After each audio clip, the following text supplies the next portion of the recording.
எல்லோருக்கும் வணக்கம். எல்லாம் வல்ல இறைவனுக்கு நன்றி. பணத்தை சம்பாதிக்கிறதுக்கான 14 விதிகள் என்ன? அதுக்கு முன்னாடி பணத்துக்கு முதலாளியா நாம திகழ்ந்தா பணம் நமக்காக வேலை செய்யும். அப்ப நாம பணக்காரங்களாகவும் பொருளாதார சுதந்திரத்தோடையும் வாழலாம். ஆனா பணத்துக்கு யார் அடிமையா வேலை செய்யறாங்களோ அவங்க ஏழ்மை நிலையை தான் தொடருவாங்க.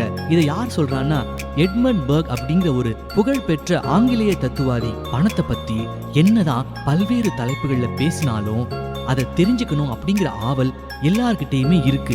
ஏகப்பட்ட பணத்தை வாழ்நாள்ல சம்பாதிக்கிறதுக்கு புதஞ்சு கிடக்கிற ரகசியம் என்ன? நான் எப்படியாவது என் வாழ்க்கையில என் வாழ்நாள்ல பணக்காரன் ஆகிடணும் அப்படின்னு நினைக்கிறவங்களுக்கான பதிவு இது. பணத்துக்கான 14 விதிகள்ல முதல் விதி, money is earn through crisis. அதாவது நெருக்கடியான காலகட்டத்துல தான் அதிகமான பணத்தை சம்பாதிக்க முடியும். வாரன் பஃபெட் அவருடைய புத்தகத்துல அதிகமா சொல்றது என்னன்னா, எப்போ நெருக்கடியான காலகட்டத்துல மக்கள் முதலீடு செய்ய பயப்படுறாங்களோ அப்ப முதலீடு செய்யணும்னு சொல்றாரு. இன்னைக்கு அது உங்களுக்கு ஒண்ணும் இல்லாதது போல தெரியலாம், ஆனா சில காலம் கழிச்சு அது மிகப்பெரிய பணமா மாறிடும் சொல்றாரு. அதே போல எப்போ எல்லாரும் ஒரு சேர பேராசையோட முதலீடு செய்யறாங்களோ அப்போ அந்த காலகட்டத்துல முதலீடு செய்யவே கூடாதுங்கிறாரு. இதுக்கு உதாரணமான துறையா ஷேர்ஸ், கமாடிட்டி, ரியல் எஸ்டேட் போன்ற துறைகளை சொல்லலாம். அதாவது ஷேர் மார்க்கெட் இல்ல ரியல் எஸ்டேட் துறை எப்போ சரிவா இருக்கோ அப்போ அதுல முதலீடு செய்யணும். இப்போ கொரோனா காலகட்டத்துல உலக நாடுகள் எல்லாமே மிகப்பெரிய பொருளாதார சரிவு ஏற்பட்டிருக்கு. அதனால ரியல் எஸ்டேட் துறையில மிகப்பெரிய ஒரு சரிவு ஏற்பட்டிருக்கு. இது போல காலங்கள்ல நிலங்களை வாங்குறதுக்கு மக்கள் விருப்பம் காட்ட மாட்டாங்க.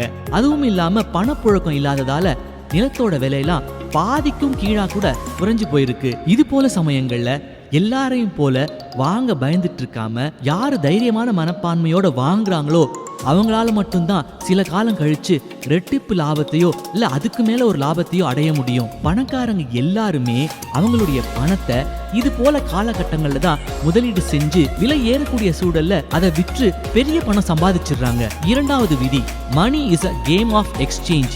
எக்ஸ்சேஞ்ச்னா என்ன? ஒன்ன கொடுத்து இன்னொன்னு வாங்குறது இல்ல பெறுவது. சிலர் பாத்தீங்கன்னா அவங்களுடைய நேரத்தையும் உழைப்பையும் கொடுத்து அதுக்கு பதிலாக பணமா வாங்கிப்பாங்க. அதாவது நீங்க 8 மணி நேரம் உழைச்சா அதுக்கான பணத்தை ஊதியமா வாங்கிடுவீங்க. ஆனா நீங்க அதுக்கு காலம் முழுக்க உழைச்சிட்டே இருக்கணும். அதே வேளையில உங்களுடைய கற்பனை திறனை வச்சு உன்னை உருவாக்கிட்டீங்க அப்படின்னா அது மூலமாக உங்களுக்கும் இல்லாம உங்களுடைய சந்ததியினருக்கும் பணம் வந்துட்டே இருக்கும். உதாரணமா நீங்க ஒரு புத்தகத்தையோ இல்ல ஏதாவது ஒரு பொருளை உருவாக்கிட்டீங்க அப்படின்னா அது உங்களுக்கு காலம் முழுக்க பணத்தை சம்பாதிச்சு கொடுத்துக்கிட்டே இருக்கும். மூன்றாவது விதி, மணி அட்ராக்ட்ஸ் மணி. பணம் பணத்தோட தான் சேரும்னு கேள்விப்பட்டிருப்போம். அதாவது பணக்காரங்க எல்லாமே அவங்களுடைய நண்பர்களாக யாரை வச்சுப்பாங்க? பணக்கார மனுஷங்களை தான் அவங்க நண்பர்களா வச்சுப்பாங்க. அதாவது அவங்களுடைய தகுதிக்கு ஏற்றது மாதிரி உள்ள மனுஷங்களோட மட்டும்தான் பழகுவாங்க. அவங்களுடைய தகுதிக்கு கீழே இருக்கிறவங்களோட அவ்வளவா பழக மாட்டாங்க. பணக்காரங்க பணத்தை தாண்டி உயர்நிலையில இருக்கக்கூடியவங்கள்ட்ட பழகுவதற்கான முக்கிய காரணம் என்னன்னு பாத்தீங்கன்னா, அவங்கள்ட்ட இருக்கக்கூடிய நல்ல பண்புகளை கற்றுக்கொள்வதற்காக அவங்களுடைய தொடர்புகள் மூலமா மேலும் பணம் சம்பாதிக்கிறதுக்கும் அதுவும் இல்லாம அவங்கள்ட்ட இருந்து கத்துக்கிறதுக்காகவும் அவங்களோட பழகுவாங்க. அதனால அதிகமா பணம் சம்பாதிக்க நினைக்கிறவங்க பணக்கார நண்பர்களை உங்களுடைய வட்டத்துக்குள்ள ஏற்படுத்திக்கிட்டீங்கன்னா அதன் மூலமாக அவர்கள் மூலமாக உங்களுக்கு பணம் வரும். பணம் மட்டும் இல்லாம அவர்கள் மூலமாக உங்களுக்கு ஏகப்பட்ட வாய்ப்புகள் மற்றும் தொடர்புகள் கிடைக்கலாம். நான்காவது விதி, money is easy to get and harder to maintain. நிறைய மனுஷங்களுக்கு பணம் ஈஸியா கிடைச்சிடும், ஆனா அந்த பணத்தை அவங்களால பத்திரமா வச்சுக்க தெரியாது. சில பேருக்கு பெரிய பணம் கிடைக்கிறப்போ அதை சேமிக்காம கண்ணா பின்னான்னு உயரக விஷயங்களுக்கு செலவு செஞ்சிருவாங்க. அதுக்கப்புறம் பணம் இல்லாம அவங்க கடைசி காலத்துல ரொம்ப சிரமப்படுவாங்க. இதுக்கு உதாரணமா லாட்டரியில கோடிக்கணக்கான பணம் கிடைச்சவங்க கடைசியில ஏழ்மை நிலையை அடைஞ்ச பல பேரோட கதையை சொல்லலாம். ஃபோர்ப்ஸ் பத்திரிகையோட புள்ளி விவரப்படி வருஷத்துக்கு 80% பணக்காரங்க அவங்களுடைய சொத்துக்களை இழந்து நடுத்தர நிலைக்கோ இல்ல ஏழ்மை நிலைக்கோ தள்ளப்படுவதா புள்ளி விவரங்கள் சொல்லுது. ஐந்தாவது விதி, மணி லவ்ஸ் சீக்ரசி. நீங்க எவ்வளவு பணம் வச்சிருந்தாலும் அதை வெளியே காட்டிக்காம ரகசியமா உங்களுக்குன்னு ஒரு வங்கி கணக்கை ஏற்படுத்திக்கணும். ஏன்னா நீங்க அதிகமா பணம் வச்சிருக்கிறது அடுத்தவங்க கண்ணை உறுத்தும், இல்ல உங்களுடைய பணத்தை அபகரிக்கணும்னு சொல்லி அவங்க முயற்சி செய்வாங்க. அதுவும் இல்லாம அதிகமான நபர்கள் உங்களை நாடி நன்கொடை இல்ல மற்ற விஷயங்களுக்காக உங்களுடைய உதவியை நாடி வரலாம். இதனால நான் உங்களை யாருக்கும் உதவி செய்யாதீங்கன்னு சொல்ல வரல. நிச்சயமா உங்க அறிந்த வட்டத்திற்கு, உங்களுடைய உறவினர்களுக்கு, நண்பர்களுக்கு நீங்க உதவலாம். ஆனா அதே வேளையில உங்களுடைய நல்ல குணத்தை தவறான நபர்கள் பயன்படுத்திக்காம பார்த்து கொள்ள வேண்டியது மிக அவசியமான ஒன்று. 6வது விதி, மணி ஹேட்ஸ் ஸ்டாக்னேஷன். அதாவது பணம் ஒரே இடத்துல தங்காம சுழற்சி ஆகிட்டே ரொட்டேட் ஆகிட்டே இருக்கிறது தான் ரொம்ப பிடிக்குமா? மனுஷங்க எப்படி இயங்காத போது மந்த நிலை ஏற்படுதோ, அவங்க உபயோகமற்றவர்களாக மாறுறாங்களோ, அதே போலதான் பணம் தேக்கம் அடையும் போது அதுவும் பயனற்றதா மாறிடும். இதுக்கு சிறந்த உதாரணமா பண மதிப்பிழப்பு, டிமானிட்டைசேஷன் சொல்லலாம். கட்டுக்கட்டா வச்சிருந்த பணம் எல்லாமே ஒரே இரவுல காகித பேப்பர்களாக மாறியது. அதாவது அந்த பணமானது பலவிதமான முதலீடுகள், தொழில்கள்ல முதலீடு செஞ்சு அந்த பணம் பெருக்கிக் கொள்வதை தான் விரும்புமா? அதே போல உங்களுடைய சேமிப்பு கணக்குலயும் பெரிய பணம் தேக்கம் அடையாத மாதிரி பார்த்துக்கணும். இதுக்கு முன்னாடி சொன்ன ரகசிய வங்கி கணக்கு அது உங்களுடைய ஆபத்தான காலகட்டங்கள்ல உபயோகப்படுறதுக்காக. 7வது விதி, மணி லவ்ஸ் ரிஸ்க் டேக்கர்ஸ். யார் அதிகமா துணிச்சல் மிக்கவங்களா இருக்காங்களோ, ஆபத்தை எதிர்கொள்ள தயாரா இருக்காங்களோ, அவங்கள பணத்துக்கு ரொம்ப பிடிக்குமா? அவங்கள தேடி நாடி ஓடி பணம் அவங்கள்ட்ட தஞ்சம் அடையுமா? யாரு ஆபத்தா நான் வரல அப்படிங்கிறவங்கள்ட்ட எட்ரா ஓட்டத்தை அப்படின்னு அவங்க பக்கமே திரும்பி பார்க்காதான். 8வது விதி, மணி ஹேட்ஸ் ஸ்பெண்ட் த்ரிஃப்ட்ஸ். பணம் யாரு ஊதாரித்தனமா செலவு செஞ்சுட்டே இருக்காங்களோ அவங்கள்ட்ட பணம் தங்கவே தங்காதான். அதுக்குன்னு பணம் வச்சிருக்கிறவங்கள கஞ்சத்தனமா இருக்க சொல்லல.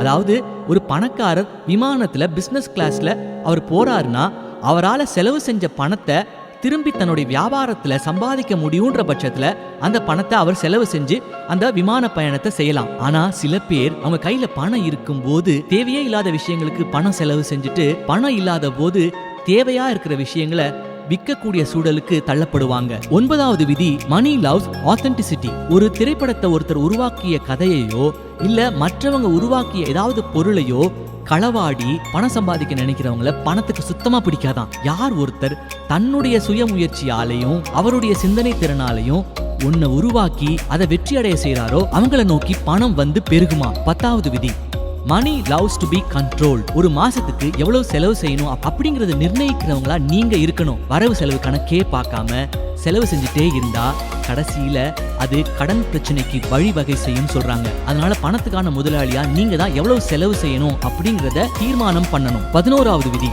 மணி can never be problem and solution. கடன் பிரச்சனையில ஒருத்தர் மாட்டிக்கிட்டாரு.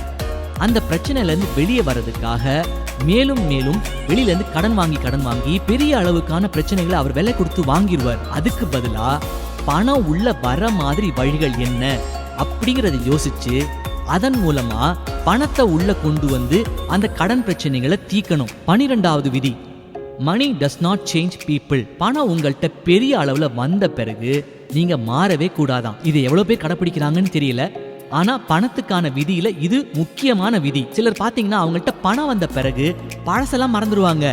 நான் எல்லாம் ராஜ பரம்பரை, தங்கத்தட்டுல தான் சாப்பிட்டு பழக்கம்னு தலைக்கால் புரியாம பயங்கர பீத்தல்களா மாறிடுவாங்களாம். அப்படி ஆனவங்கலாம் ஒண்ணுமே இல்லாம போன கதையும் பலது உண்டு. அதனால பணம் வந்த பிறகு பக்குவம் வர வேண்டியது மிக மிக அவசியமான ஒன்று. 13வது விதி, மணி டஸ் நாட் கிவ் எக்ஸ்டசி. சிலர் பணம் வந்த பிறகு பணம் தான் எல்லாமேன்னு சதா சர்வ காலமும் குடும்பத்தை மறந்து குழந்தைகளை மறந்து பணத்தை மட்டுமே துரத்திக்கிட்டு இருப்பாங்க. அதாவது பணத்தை கொண்டு நம்முடைய தேவைகளை பூர்த்தி செஞ்சுக்க முடியும். ஆனா கண்டிப்பா பணத்தால நமக்கு தேவையான உண்மையான அன்பையும் சந்தோஷத்தையும் பெற்று தரவே முடியாது. அது மனுஷங்களோட மனசுல மட்டும்தான் இருக்கு. பணத்தை கொண்டு நம்முடைய ஐம்புலன்களை பூர்த்தி செஞ்சுக்க முடியும். ஆனா 6ஆம் புலனான நிம்மதி, மன அமைதி, சந்தோஷத்தை பணத்தால கண்டிப்பா நமக்கு கொடுக்க முடியாது. 14வது விதி, let money work for you. பணக்காரங்களுக்கும் ஏழைகளுக்கும் உள்ள வித்தியாசம் என்னன்னா, பணக்காரங்க அவங்களுக்கு கீழே பணத்தை தன்னுடைய வேலையாளா வேலை செய்ய வச்சிருவாங்க. ஆனா ஏழைகள் பாத்தீங்கன்னா அவங்களுடைய வாழ்நாள் முழுக்க பணத்துக்காக ஓடா தேஞ்சு உழைச்சுக்கிட்டே இருப்பாங்க. பணக்காரங்க அவங்களுடைய நிறுவனத்துல அறிவாளிகள்லாம் தேர்ந்தெடுத்து அவங்கள்ட்ட இருந்து வேலை வாங்கி அதன் மூலமா பணம் சம்பாதிப்பாங்க. அதே நேரத்துல அவங்க மேலும் முன்னேறதுக்காக அவங்களுடைய நேரத்தை வேற விஷயங்களுக்கு செலவு செஞ்சுட்டு இருப்பாங்க. அதாவது பணம் உங்களுக்காக உழைக்கும் பட்சத்தில் அவங்க பெரிய செல்வந்தர்களாக மாறுவது உறுதி. இந்த பதிவு உங்களுக்கு பிடிச்சிருக்கும்னு நினைக்கிறேன். இந்த பதிவை உங்களுடைய நண்பர்கள் வட்டத்துக்கும் பகிருமாறு அன்புடன் கேட்டுக்கொள்கிறேன். மேலும் ஒரு பதிவில் உங்களுக்கு ஆற்றலாக ஏஎல் சூர்யா. நன்றி, வணக்கம்.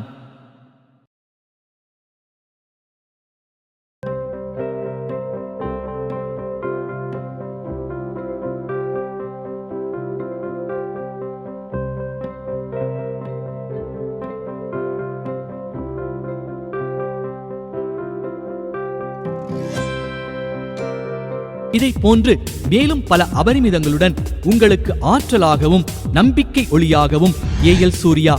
இந்த பதிவு உங்களுக்கு பிடித்திருக்கும் பட்சத்தில் இதனை உங்கள் நண்பர்களுக்கும் நல் உறவுகளுக்கும் பகிர்ந்து அவர்கள் வாழ்வை ஒளிரச் செய்து பிரபஞ்சத்தின் ஆசீர்வாதங்களை அபரிமிதங்களாக